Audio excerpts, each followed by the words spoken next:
Hello and welcome back. Today we're talking about the elbow method. So here we have our data points, and as you can see, they're in 2 dimensions. I just wanted to say before we continue that k-means clustering doesn't necessarily have to work in just 2 dimensions. It can work in many dimensions, but for simplicity's sake, we're looking at 2-dimensional examples because they're easier to illustrate.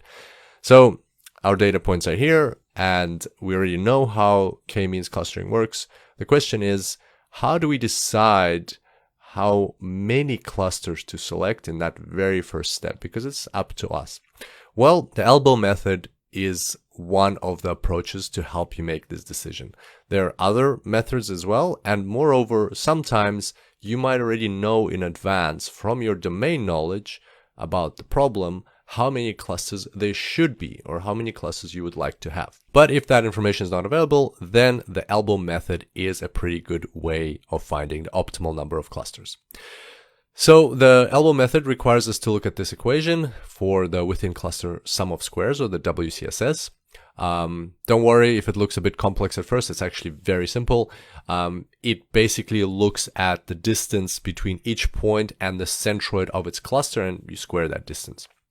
So let's have a look at this in an example. If those are our data points and we have one cluster, then we just need to measure the distance between each point and that centroid, square it, and add them up. If we have 2 clusters, then we need to do that for the red points on their own, calculate the distance between each point and centroid, square them, add them up, and then do the same for the blue points and then add them up again. And same thing for 3 clusters.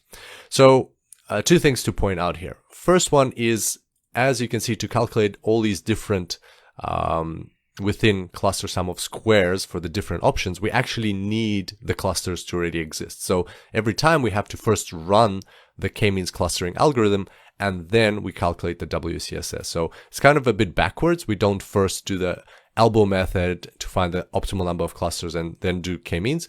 We do k-means many times, find the WCSS for every single setup, whether it's 1 cluster, 2, 3, 4, 5, and so on. And then we will be able to apply the elbow method, which is coming up on the next slide.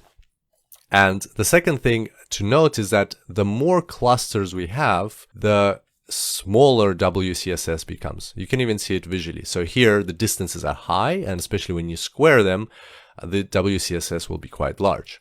Then here the distances are smaller, and so the WCSS drops. And here again, the distances become smaller and smaller.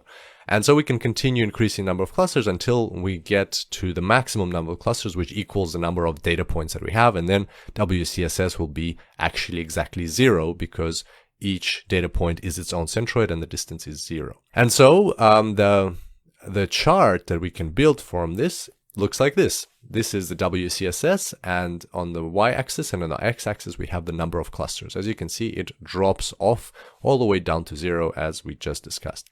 And the elbow method is very simple. It's actually a visual method. When you look at this chart and you look for where is the kink in this chart, where is the elbow, there it is. And so that is your optimal number of clusters. Basically when the WCSS stops dropping as rapidly.